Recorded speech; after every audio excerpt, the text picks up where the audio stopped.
My name is Dehasa Hill. I am councilman for Oneida Nation. This will be my second non-consecutive term. Primarily, my role is a legislator. So I'm the vice chair of the Legislative Operating Committee. So we kind of promulgate the nation's laws and policies, whether that be employment law, agricultural strategies, pretty much anything under the sun that you would see in a state or a local or even the federal government. As Oneida Nation, we have to cover many of those same aspects, so we need appropriate legislation and policy in place as well to ensure that services are being provided and that we're ensuring the health and safety of our community at large as well. We've grown significantly over the last 30 years, both environmentally and socially and economically, and we've had a large impact on our northeastern Wisconsin's region, as we employ about 2,700 people, full-time employees, and we have over the years also started many economic endeavors to diversify our revenue from just gaming dollars. So we've started a bank.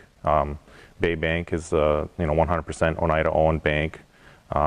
We've also started OTI, which is a environmental remediation company, and they are not just a small company. They actually do have contracts worldwide, as far as Guam and South Korea, Hawaii, Alaska. They cover both the coasts of the United States. So that's a growing industry that we've been promoting and getting contracts and work throughout the country and parts of the world, and so that's very, I think, very important and impressive that in a 100% owned Oneida company has that type of presence in the world. For many years we've had our health center, which has continued to grow and expand over the years. We went from a very small facility on the south end of our reservation to a newer facility about 14-15 years ago in the central part of the reservation, and almost immediately after moving in, we outgrew it and started running into space issues already, because the amount of programming that is being able to service our community. I don't know, this land here was traditionally Menominee and Ho-Chunk territory. So originally, Oneidas were from New York. We had about 6 million acres or so of our own territory there, and with the spread of the colonists and the Europeans coming in, we found it more and more difficult to maintain our way of life the way that we were used to, and so we made the choice. There were several different groups at different time periods made the choice to move west, and to seek out a new homeland within our Indian brethren.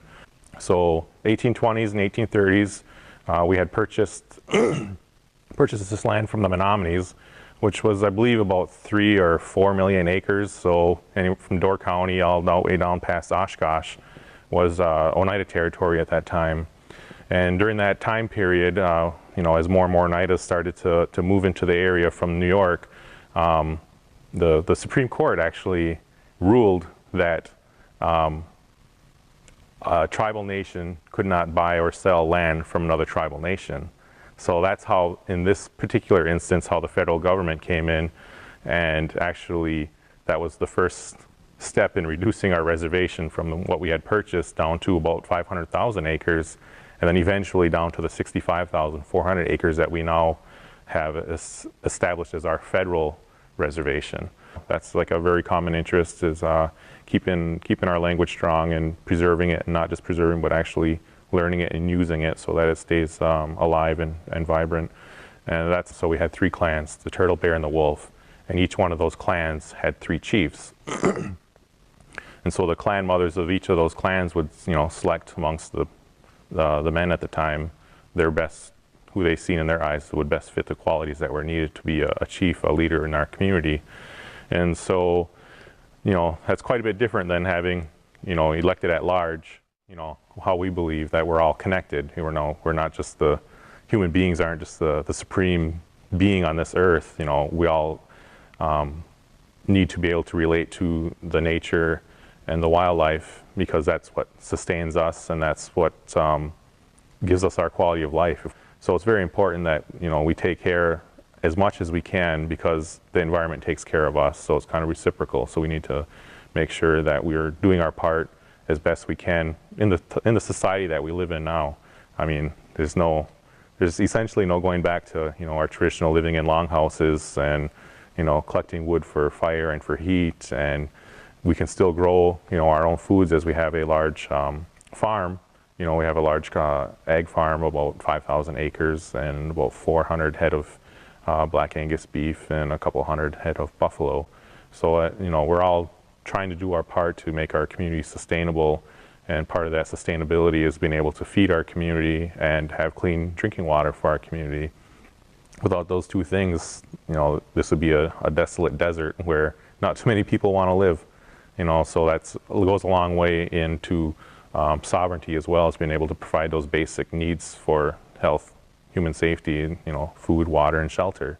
So, and there's always going to be small issues here and there, or large issues here and there, but I think as long as we work together and identify those problems and work as a group and a community and a nation to identify what that is and try to find the best solutions, that's the best way moving forward for us, is, working together.